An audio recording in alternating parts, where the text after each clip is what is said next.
Witness history in the making. The McIntyre Mini Globe Race 2025. Small boat, huge adventure.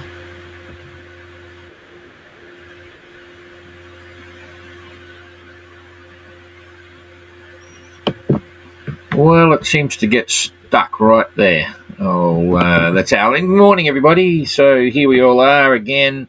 It's the 27th of May. The time is roaring along. I think we're in day 92 or something from our start date in Antigua. So the time's ticking by and things are starting to happen. I don't know whether you read the caption. Big question mark. Ooh, is John continuing in the race? So I'll explain all that in a minute because, as you know, 99, which is Popeye, he's an independent voyager, not actually racing anymore. That's cool. You know, they're having a great time. In fact, that picture I just put on at the start there was way back in Marina Lagos in Portugal, long time ago. Jeepers, what an epic. So anyway, we'll have a look at that and try and work out what's going on because they're certainly not headed where they're meant to be headed. And the other thing that I thought should be relevant, we've got a major upgrade to the notice of race, and that'll come out in an amendment to the notice of race. Just looking for it here, and then it'll actually be part of the sailing instructions for the next leg. You must have a cat on board. Okay, so everyone here in Fiji will have to find a cat and take off. This guy is amazing, and I find it hard to believe that you probably haven't heard of him. I really like the guy.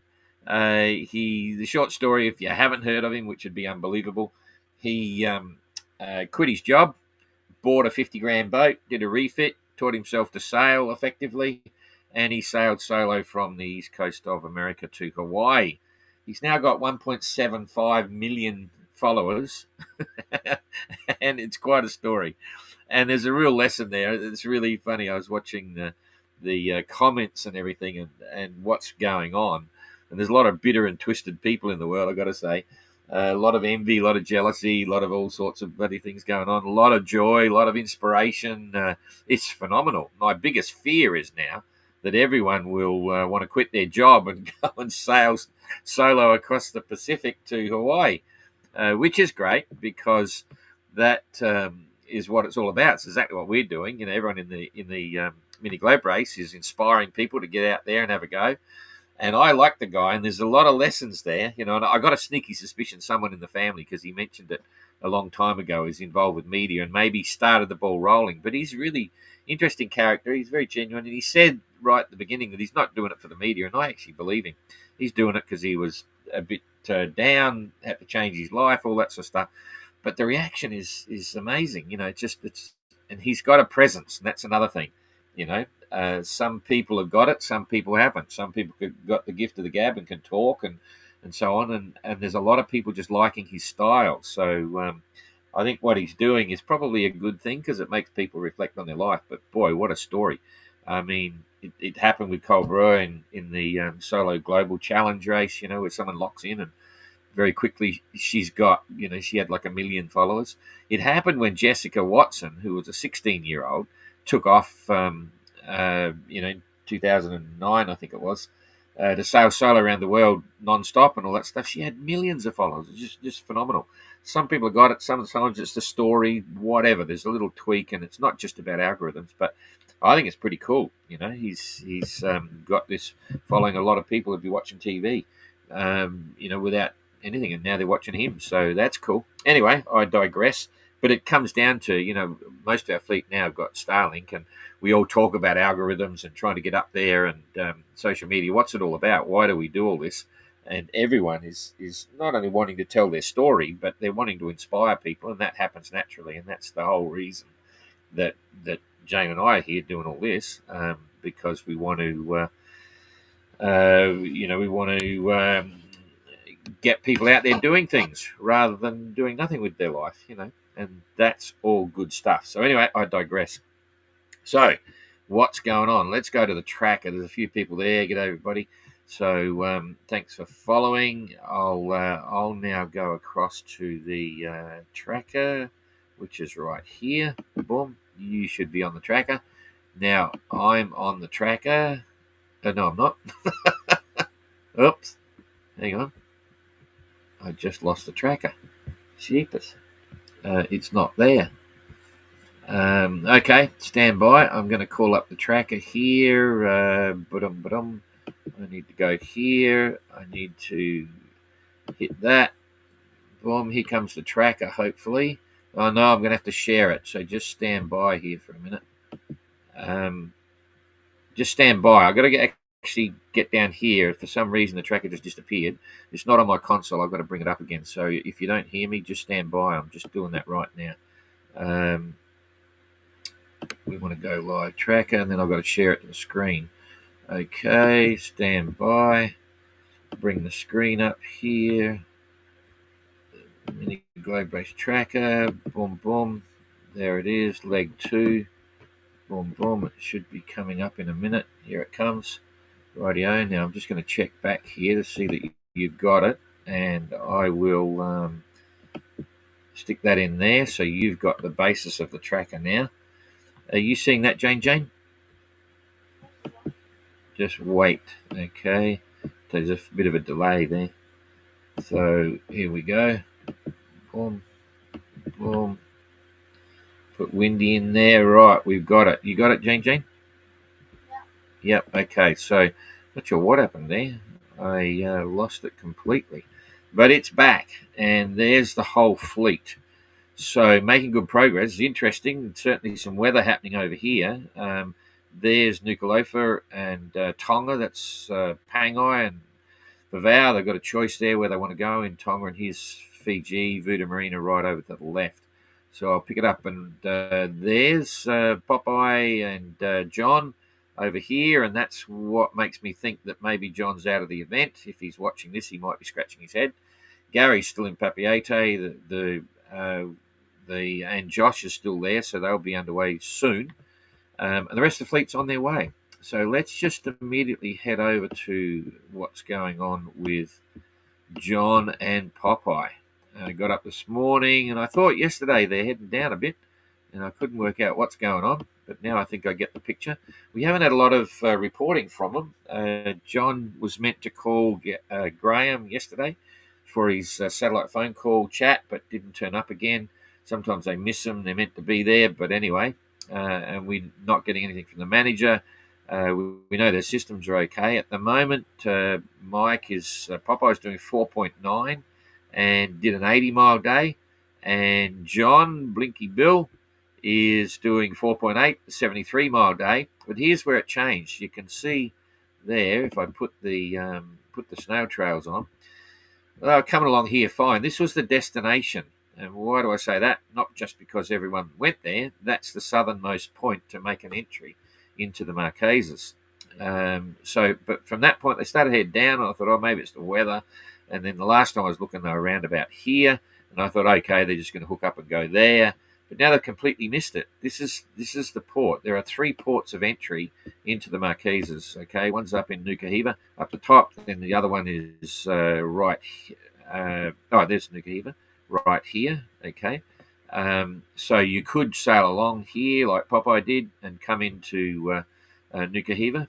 The other one is right here. That's where everyone went, and I forget the pronunciation. And the third point is Upolupu, this one here.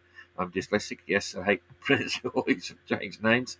They're the only 3 ports of entry. Okay, so you would think that by the look of the course of Mike and John, I'll put this in here, that they're coming to Hanavavi Island, and to the Bay of Virgins. Maybe John's been at sea for a while. I'm not sure. Oops, I'll probably get bad comments from that. But the short story is, there is a couple of bays here, a couple of small settlements on the leeward side of the island, which is possible to anchor, but it's completely illegal to do that. So I've got, they're either going to, I think they're coming across, make a landfall here to see where they are, and then, they don't have to do that because they're not on Celestial. They're probably just going to sail straight past, maybe, and maybe it's about trying to catch up with the rest of the fleet. Popeye can do that because he's not racing. But if John wants to stay in the race, he's going to have to not land here, or they're in big trouble, and come up here to make the traditional landfall at Ofunoa. I hope people don't think this is being disrespectful to the Marquesas, but that's the only legal spot to land. They're working with Tahiti crew in Papeete, who organise all the paperwork and the entry procedures and so on. So I have this sneaky suspicion they're just going to cruise past, have a look, not stop, and keep going. Okay, and it will save them effectively probably about 8 or 9 days. They've cut the corner a little bit. If you look at this, when they were sailing, if they had sailed up to there, they've got to then head back down here, maybe. And so now they don't have to do that. They can come straight across. So they've probably saved that distance there, which is, just for the record, let's see, that distance is, 79. So they saved a day. They probably saved an extra day as well as the 8-day stopover. So it's 9 days. So by saving 9 days, they're going to get more party time with the crew, the MGR crew in Fiji, when they finally catch up. So we'll have to wait and see. I haven't had any messages, but I hope they don't, and I'm sure they wouldn't try to land there. They could they could make an anchorage under duress, but I haven't heard that there is any problem on the boat. So they need to keep going. And there's plenty of trade winds there. They've got good sailing. So I reckon that's what's happening, but it's just my assumption. Let's just wait and see. So that's the story there. Okay, and we'll now head back down to the rest of the fleet. Jane put together some more of Gary's video clips there, head to tail. Always good to see. Gary's got a real camera presence. Very Australian drawl, and all kind of fun. So there's a bit of fun here. I just want to see if they're up to date. Yeah, they are. The lead pack weren't rolling over on the right position, but they have now in terms of the timeline position. And I'll just pick this up and we'll follow through from the tail end. Interesting looking at the weather. In fact, I've got to see how fast is Renaud going. 5 knots. There you go. He's still flying. You can't slow him down. 4.4 for Dan. So he's still faster, but it's showing no wind here. You see, this is what I say about the computer models. Kerry's doing 5.1, doing pretty good. Dan, 4.7. Anyway, that was a cheating move because I just wanted to know. Plenty of breeze back here. This is back by Papeete. That's sort of 20 to 30 knots, 20 to 28 knot trade winds coming directly from the east, right, roaring along. It looks pretty consistent. I'm seeing just a few little bluer patch in here amidst the green and the yellow behind them. But it's very interesting. I'm not sure what's happening here, whether Christian thought that Kerry's on a good deal, we better get down there, or whether they've got some local weather. But normally you would never. That's like tacking to windward. It's just completely inefficient. It's nearly coming at 45 degrees to the rum line. You're sailing away from the mark by that sudden course change. But Christian does that. He takes a bit of a punt, maybe following an idea to keep ahead. Who knows what? And we've lost. Where was Eric? Eric was down there as well. Am I missing the plot here? I thought Eric was the yellow one. Nope, there's Eric. No, Eric's up here. So it's only Christian that's roaring down here to catch up to Kerry. So, getting back on track, starting at the back, Jasmine, 4.8 and 121 nautical mile. She had a great time in Papeete because of the rotary connection. It's a really clever thing, and they're doing great stuff. It works really well for rotary and all that stuff. But boy, she got the Cook's tour of Papeete, which was really impressive. Urton, 4.2 knots, 106 nautical mile day. So watch out, Urton. Watch out. She's coming up. Adam, 5.2, 122 mile day. That's pretty cool. 116 mile day for Jacob. Watch out, Jacob. He's coming. 5.1 knots though, so that's cool. Yeah, just a little tad. Might be some local weather happening here. Eric, 5 knots, 112 mile day. Christian, 5 knots and only 107. Now that goes to show, because remembering your speed here over the last 24 hours is based on not just speed through the water. You might have gone more than 107 miles in sailing speed through the water, but distance progressing forward to the finish, to the next port in Tonga, is back to 107 mile days. So you can see, the others are doing 100, a little bit more. They're all doing just a little bit more than Christian, because he's been deviated from the course. He wanted to go down this way for some reason, and he's following on from Kerry. So Canadan, 4.7 knots and 104 mile day. There might have been some squalls and instability there. It looked like that in the weather yesterday. Kerry, 5.1, 112, doing okay. He's neck and neck with Peeler in distance to the finish. So 118. Distance to the finish for Peeler is 1331. Distance to the finish of Kerry is 1323. So about 8 miles in front, technically speaking. But when you look at it there in a performance direction scenario, they're neck and neck right now. So a bit of a race going on there. Holiday Dan doing his own thing, 4.4, 113 mile day.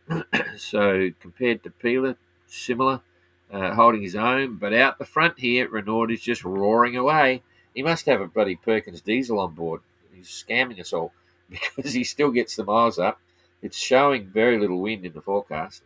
You would think that he would have slowed down, but he hasn't. So pretty impressive. And obviously there is an anomaly in the weather forecasting right now. So if we come back and look at that, you can see just, I won't call it instability. Well, there is instability, but it's, imagine if you're a computer trying to work out what's going on in here. You've got to make a decision, so bang, you come up with this. But it's very hard to even consider that it could be 100% accurate. The accuracy of this sort of stuff, trying to predict it, could be down to, less than 50% in a local sense, in the immediate area around you. So within 50 miles of you or 30 miles of you, the weather you're likely to get could be completely different than what we're actually seeing here. And that's what I think is happening. Renaud sails really well. He's very fast, this and the other, but you wouldn't think he'd be making 5 knots in this impression of the weather. So that's sailing. That's how it works. And, forecasting these days is pretty good, but it's not perfect when it's super light. And in fact, I can highlight that by looking at the pressure gradient. There might be not much gradient here, very little in terms of the colour. You got this disturbance down here. You can read that, but it's very bland. The distance between the isobars would be huge. To give you an idea of the difference, if you come down here, you can see what goes on in the Southern Ocean. These are all the highs and the lows and all that sort of stuff. There's the big high here affecting everyone's weather. They're on the top of this gigantic high, and in the little pocket in the corner, there's a disturbance. These are all the big lows down here heading around. So. Okay, so that's the that's that one. I want to get off pressure and come back. Let's look at the waves, and then I'll just come back to a real size here. They're running along the edge of some pretty big seas. You can see that there. Oh, yeah, hit that. Okay. So that's generally those sort of conditions. They're a good 3.5 metre seas, so they'll all be bouncing around a bit, and that's on today's weather. I'm going to bring the wind forward, but before I do, I'll just pull the waves forward a little bit, dropping off after 24 hours a bit. Yeah, it's getting calmer and calmer as that wind drops off, so they're coming back to smooth sea. So what they've got now is not going to get any worse. It's going to be dropping off as the wind drops. Temperature should be getting cooler. It's getting cooler in Fiji. No, that's still pretty warm, eh? That's the high 20s. Not into the 30s, but high 20s, I would say. So still okay, but local, with cold airs coming down from the top straight down vertically with thunderstorms and clouds and stuff, makes local temperatures. So it'll be a bit cooler than what that gradient's showing. Currents, I don't think there's a lot happening. No, very bland. Really, there's a bit, Renaud's got a little bit helping him, but not much. It's just the usual ocean currents, bits and pieces everywhere. Well, Kerry's had a bit of a head current there going down, so no drama there. Let's now have a look at the weather, what they're likely to get. That was too big, or one less, over the next 2 days. And we'll see. Here we go. I'm going to hit that and just push it through on my remote keyboard because it's the only thing that works. Okay, a few hours. Still light winds up the front, but behind, from Daniel back, it's okay. But they're all supposedly the lead pack is sailing out into these light winds, light variable winds, over the next 24 hours. So we have to wait to see. The guys at the back have got more wind, but it's all generally dying, so the fleet's going to slow down a bit. Then by the time we get to the 28, 29, the trades that are north of them are going to slowly come down and cover the fleet. Oh, there's something happening there. That's interesting. So this is on the 28th, and we're now 6, 7, 8. So there's 2 days. Will Kerry be up? You can see this thing happening just below Renaud. That's going to kick him along. He'll be through that by the time it develops, but Kerry will be just running into whatever this is. This may disappear by the time he gets there, but you can see once again it's a cell because you've got a southeasterly wind here. On the other side, you've got northwesterly, quite strong. It's a little high pressure cell.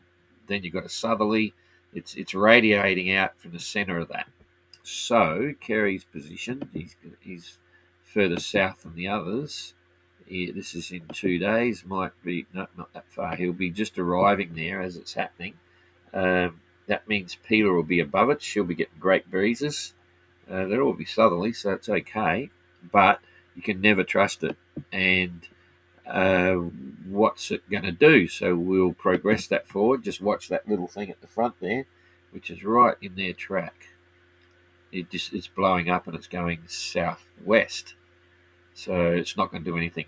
No, that'll be fine. It'll just kick them along. So I think they might slow down for a day, but don't expect Renaud to slow down.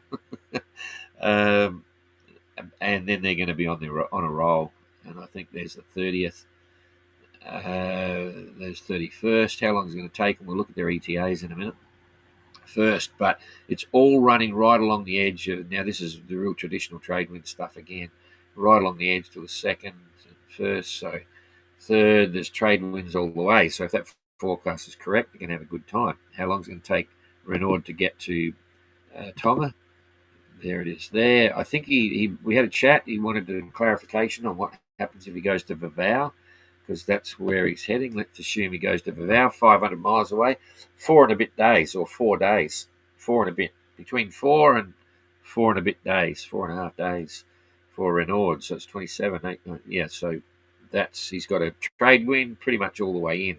Although he's supposed to have very light winds now, which we've all discussed, and the others will start to come through after that. So timing is pretty good. So if he gets in in 4 days, let's say the end of the month, just doing a quick head count here, 1, 2, 3, 4. Yeah, so then he's got 8 days in Tonga, so there's the 8th, and then the distance to Fiji is very short. And if the weather's there, you literally just roar along. It's debatable. If he's in the RF, he won't go over the top. You're better off here because you're going to get a blind spot. When you come down the back edge from the top, you've got a big blind spot because you get no trade winds virtually in the lee of the island. I'll just explain this while we're talking about it. So the distance there is about 500 miles, near enough. Get rid of that, pick this up, and I'll show you what happens here. It's pretty obvious to see what happens. You have a blind spot here. You've got to come in outside some other reefs and so on. Usually, because you see breeze effect here, usually you're better off coming in from the bottom side and around. I'll leave it up to the others to work that out. They might decide to come around the top here, but local knowledge suggests this is the easiest and the most efficient for the wind.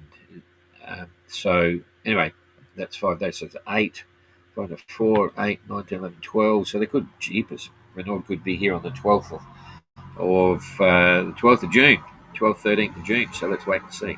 Anyway, I think we've gone through everything we need to there. I will come back here and hit me so I can say good day. All right. Jeepers, I didn't see that one there, so we're going to hide that stuff. Sorry about having that on the screen. It blocks out what you're seeing. And Jane and I both looked to try and stop that happening, but we can't work it out.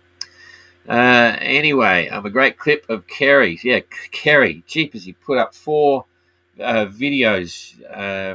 He liked playing with his Starlink yesterday. I put up the first one, thought that's cool. He put up another one. So I put up the second one. I said, oh, that's interesting. Then he put up a third. And I said, oh, is it worth putting up? I said, oh, okay, I'll put it up. So we bombed our spot with 3. And then he put a fourth up, which I don't think I shared. So so if we know there's a lot coming up, what we would have done is held it and put them all together and then just put up one post. But you never know. They can come and go. But anyway, all kind of good to see what's going on. He's, the issue of his wind vane, I thought that was kind of funny because he says, oh, there's the Aries doing this, that. Now the Aries was doing a great job and he was wanting to go fast. So he had too much main up for the Aries and not enough head sail up pulling from the front. So the boat's just steering as best it can, and the pressure on the main wants to make the boat round up. And so the Aries has to pull down, and it pulled it down. So it's controlling it, goes boom, boom. But the question is it better then to balance the main and pull a bit down so it doesn't go like that? So yes, you're going to go a bit slower, but you're going to go a hell of a lot straighter. And this is all the stuff about, speed, what's the fastest way forward. And in terms of a straighter course. And of course, Jasmine comes in and made a comment and said, there you go, the boat needs 2 rudders. Now, let me explain this. Okay, so you put 2 rudders on, and the boat might go a bit straighter, right? But then guess what they'll do? With 2 rudders, they'll still put even more up. And then so the 2 rudders will still be chasing themselves. And what happens then is, you can go faster overall, but guess what? You've got the extra complication of 2 rudders, all the mechanical issues and the potential to break down and all that sort of stuff. And if you're sailing along and you hit a log, you're going to lose one of those rudders, right? So you're better off just keep it simple, keep it straightforward, put 1 rudder, and yes, you have to go slower. But guess what? Everyone's got the same boats. It's a one design boat. And guess what? It's a lot more reliable, a lot simpler, a lot stronger, all those sorts of issues. So this is great to see. When you're all racing the one boat and you've all got the same challenges, yes, you can't go as fast as you might want to go. But then you get a guy like Renaud and Kerry, they'll both sit there for 12 hours hand steering because they're racing. They want to push it further along.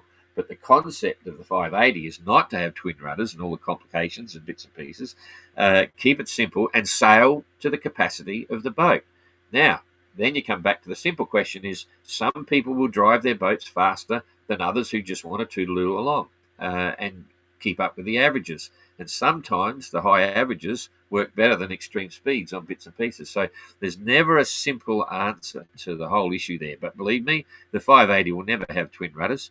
The 580 is not the fastest 5.8 metre boat in the world, but look what it's doing. It's fantastic. All these crazy sailors out there who have built their own boat in the garage and put it all together and got in and get going, boom. And so good on those that push it to the limit, like Kerry and Dan and bits and pieces. They're all having their own little game within what they've got. So you work with the tools you have and you have a great time, and that's what's happening. So don't worry, we're not going to change the concept. I had another guy, we get a lot of people talking about the 580 now, building and stuff, and then a guy, the best one, he says, oh, look, I only want to build one boat. Do you think you're going to make a 6.8 or a 7.8 or because I might want a little bit bigger and, I don't want to build one boat. Good on him, he's, I hope he, decides what boat to build, but the 580 is what it is. There won't be any modifications. It's a one design boat. They're building all over the world, and everyone's having a great time. And that's the tools you've got to work with, so get used to it. Anyway, I digress. But the ethos of the 580 is very clear. Yes, we could have put twin rudders, but we don't want them. We'll never have them. So there you go. Okay. Good evening. G'day, Merrick Warren. Interesting, Kerry, the video. Yeah, it's all good fun. And that's the other part. Now we actually live in this, and I'm still, as you know, we do the Ocean Globe and the Golden Globe. And the Golden Globe is, we could change that overnight. Just let everyone have Starlink and go to town, but that's never going to happen because the Golden Globe is all about isolation and solo, this, that, and the other, and back to the roots of where it all started. But it's very interesting to see what's happening now. I never expected to see mini Starlinks on all the minis, on all the 580s, and it's a game changer, and I think it's a bit of fun, and I think it's quite good. So it's all happening. Changed the face of sailing and stuff. G'day, Christine, Rachel, Donato, what is going on? Oh, you must have come in just as I lost the tracker. So sorry about that, Donato. But anyway, we're back on track. G'day, John. Don't forget to like, share, follow, all that sort of stuff.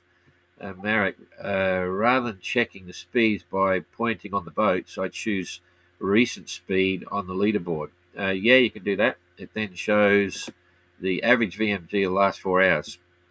Yes, but it's still a factor of vector made good, not velocity made good. So it's still a factor of the actual, it's associated with that red course line as well. Okay, so what you're getting there is similar. So anyway, yeah, it's a bit complicated, but it's simple at the same time. G'day, Roberto.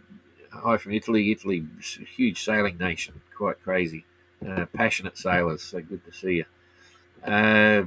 Boat Builder John, is Captain Coconut? Where is Captain Coconut? He's in Papiete at the moment, and he's having a great time. He's waiting for his partner to turn up. Jill is flying in, and then they're going to, but she's not coming in for a while, so he'll now fade away a little bit. He's going to be bogged down there, having a great time. I think she's coming in a couple of days. She'll arrive, and then they want to have a bit of a cruise around there and do Maria and Bora Bora or whatever. So he'll be catching up in Fiji, I think. Hang on a sec. Is that correct? Yeah. I think that's right. Yeah, she's coming in Tahiti, and then Jill will be on board until when the fleet leaves Fiji. Again, I think Coconut's going to hang around here for a little bit longer because Jill then flies back to UK, and Captain Coconut will then chase the fleet down again, and then she joins again. She's very busy in UK, so she's coming and going from the boat all the way around the world, and Captain Coconut's just plodding along. So having a good time. Good to have him on board. There's another boat there following as well. Another Russell 36 Mike on board. I forget the name of the boat. Christine, our roving, highly paid corporate exec, highly paid, all expenses spared, no expense spared, I say by our management, to send her around the world to follow the fleet, is actually going to sail on Mike's Russell 36, following the fleet also towards Fiji, I think, rather than Tonga. I'm not sure. Anyway, so Christine's having an all expenses paid holiday at our expense to go around and follow the fleet. Thank you, Christine. Joke. Anyway, g'day, Kathleen. I think, Boat Builder John. Now, what if GGR sailors would get cameras to document the journey? They do. Just staying offline and deliver the videos at the end. They do. Or with a slingshot. Yeah. Yes, we suggested that actually. Seriously, it was very funny. Not to the entrance, but we've got some potentially huge, gigantic, ginormous things happening in the background for the GGR. Okay, boy, if we pull this off, it would be just unbelievable. I can't talk about it, but anyway, one of them had to do with getting stuff off the boats, and any of the entrants. So what happens is just, I digress, but take it as it is. The Golden Globe, single-handed, non-stop around the world. There are 2 film drops. So when they get to Lanzarote, after about 10 days, they have to slow down, and we get out in the rib and we do a live take, and they give us their films, their cards, SD cards and everything, from their videos. So that's one drop. We did go into Cape Town last time. We're not this time.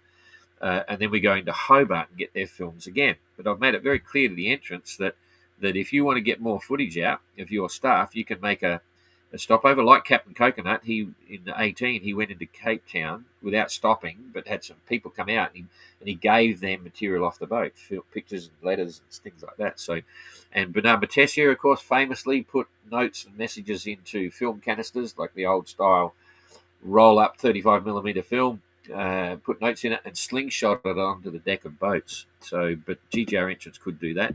But stand by. Keep your fingers crossed. Wish us luck. If this deal comes off that we're trying for with GGR, it'll change the face of of many things, and still maintain the ethos of the GGR. Anyway, enough of that. We're talking mini globe race. That's it. So thanks for that. Hold your breath to see what John's going to do, and we'll see you all tomorrow. See you later. Hang on, I've got to press the right bloody buttons here. Oh, we lost that one too. No, we didn't. Let's stop. Yep, I'm just doing a straight out. Huge adventure. Hang on, stand by. It's very important. We have a good out clause. No, that's the end of it. Here we go. Witness history in the making. Flat screen. See ya. The McIntyre Mini Globe Race 2025.